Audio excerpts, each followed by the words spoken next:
नमस्कार, आप देख रहे हैं JVN 24 न्यूज़। मैं हूं आपके साथ बीरू कुमार झा। जी हाँ, इस वक्त मैं मौजूद हूं। हमारे साथ शतक पक्ष में मनोनीत किए गए हैं, चुने गए हैं नवल किशोर यादव जी उपनेता के रूप में, सदन के उपनेता के रूप में। आइए इनसे अब खास मुलाकात करेंगे। सबसे पहले सर, JVN 24 में आपका स्वागत है। आपको भी बहुत बहुत बधाई, आपके चैनल के तमाम साथियों को बहुत बहुत बधाई। आपको भी बधाई, सदन के सारे सदस्यों की बधाई, आसन की बधाई, हमारे पार्टी के नेताओं का प्रदेश से लेकर देश के नेतृत्व तक के नेताओं को बहुत बहुत बधाई कि उन्होंने इस दायित्व को मेरे कंधों पर सौंपा है। निश्चित रूप से मैं उनको अभिनंदन करता हूं और अपने अनुभव के आधार पर बिहार विधान परिषद में पार्टी का विचार, सदन के संसदीय जीवन में जो काम करने हैं उनके विचारों को अक्षुण्ण रूप से बनाए रखना, चलाते रहना, ये मेरा दायित्व है। इसलिए उनको बहुत बहुत बधाई, अभिनंदन पार्टी के नेताओं को। जिससे सबसे पहला सवाल कि सर, आपको एक बड़ी जिम्मेदारी मिला है बीजेपी के नाते, आपको सदन का उपनेता के रूप में। तो किस तरह सर आप देखना चाहते हैं, आप अपने इस नेतृत्व को लेकर के आपको ये जो जगह मिला है, पब्लिक को, जनता के हित में किस तरह से आप अपने आप को रिप्रेजेंट करना चाहते हैं? देखिए, उस सदन में, बिहार विधान परिषद में सदस्यों के रूप में हमसे कोई सीनियर नहीं है और मेरा एक लंबा 25 साल के कार्यकाल का अनुभव है। संसदीय जीवन में जीना भी हम जानते हैं, संसदीय कार्यक्रमों को चलाना भी जानते हैं और संसदीय कार्यों को अक्षुण्ण रखना भी मैं जानता हूं, मेरे अनुभव है। पार्टी ने जो जिम्मेवारी दी है वो बाखूबी अपने अनुभव के आधार पर पार्टी का मान सम्मान, बिहार की जनता का मान सम्मान के आधार पर और जो पार्टी की विचारधारा और जो संसदीय लोकतंत्र में जो जनता की आकांक्षाएं हैं उस सब को ख्याल रखते हुए अपने दायित्व का निर्वहन करें। सर, जिस तरह से शिक्षा जगत में आपका बड़ा काम रहा है बिहार के लिए और लगातार काम करते आ रहे हैं, तो शिक्षा जगत में ऐसा क्या कुछ नया करना चाहेंगे युवाओं के लिए, बिहार के ऐसे जो बेरोजगार लोग हैं उनके लिए क्या किस रूप में देखना चाहते हैं? देखिए, शिक्षा एक अलग मामला है, बेरोजगारी एक अलग मामला है। बेरोजगारी एक अलग मामला है।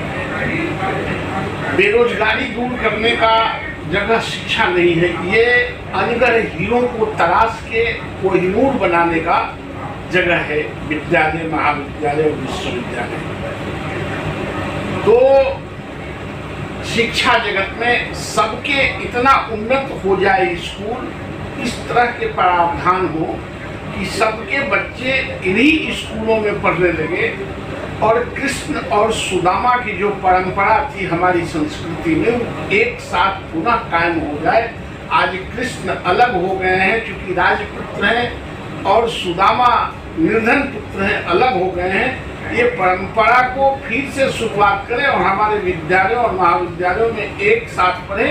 इतना हमारी शिक्षा उन्नत हो जाए, हमारा विद्यालय उन्नत हो जाए, हमारा आउटपुट बेहतर हो जाए, यह मेरा प्रयास रहा है और इस लेवल तक मेरा प्रयास रहेगा। ये बढ़ते ही जाते, देखना यह है कि सोसाइटी में परचेजिंग कैपेसिटी है कि नहीं।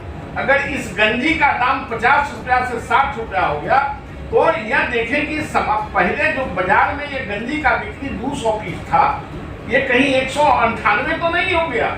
अगर 202 हुआ, इसका मतलब कि परचेजिंग कैपेसिटी कम नहीं हुआ है। और जिस जमाने को लोग कल्पना करते हैं कि सस्ती का युग था, जिस दिन इस राज्य में सस्ती का जब पुराना इतिहास देखेंगे, जिस दिन 2 रुपया में धोती मिलता था, उस दिन कोई धोती किसी के शरीर पर नहीं था, मलकिन के वस्त्र थे। आज 500 रुपया में धोती मिलता है, सबके शरीर पर वस्त्र। परचेजिंग कैपेसिटी बढ़ा है कि ना किसी देश के और राज्य के लिए, ये बड़ा इंपॉर्टेंट है। और जहां तक बेरोजगारी का सवाल, दुनिया का कोई ऐसा देश है जहां रोजगार हो तो बेरोजगार नहीं हो,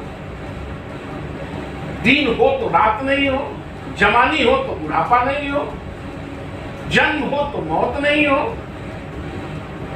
यह जरूरत यह है कि जिस रफ्तार से बेरोजगारी बढ़ा है उसको एकोमोडेट करने का। बेरोजगारी का मतलब नौकरी नहीं होता है, बेरोजगारी का मतलब व्यवस्था करना है, काम में लगना है, उनको रोजगार मिलना है।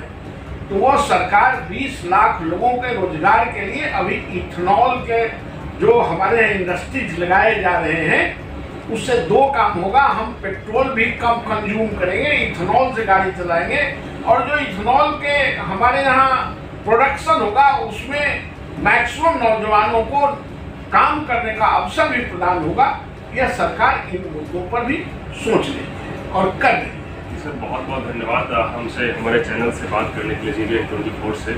तो ये देख रहे थे हमारे साथ खास बातचीत में जुड़े थे भाजपा के सदन के उपनेता के रूप में जो चुने गए हैं नवल किशोर यादव जी, उनसे खास बातचीत। उनका साफ तौर पर मानना है कि जो हमारी सरकार है वो हर तरह से काम कर रही है, खास करके दो जो काम बचे हैं चिकित्सा में और शिक्षा में उसको पुख्ता करने के लिए लगातार काम कर रही है। और जो बेरोजगारी की जहाँ तक बात है उसमें भी हमारी सरकार खास करके एथेनॉल की जो इम्प्लीमेंट है उस पर लगातार लोगों की बेरोजगारी को दूर करते हुए लोगों को रोजगार मिलेगा।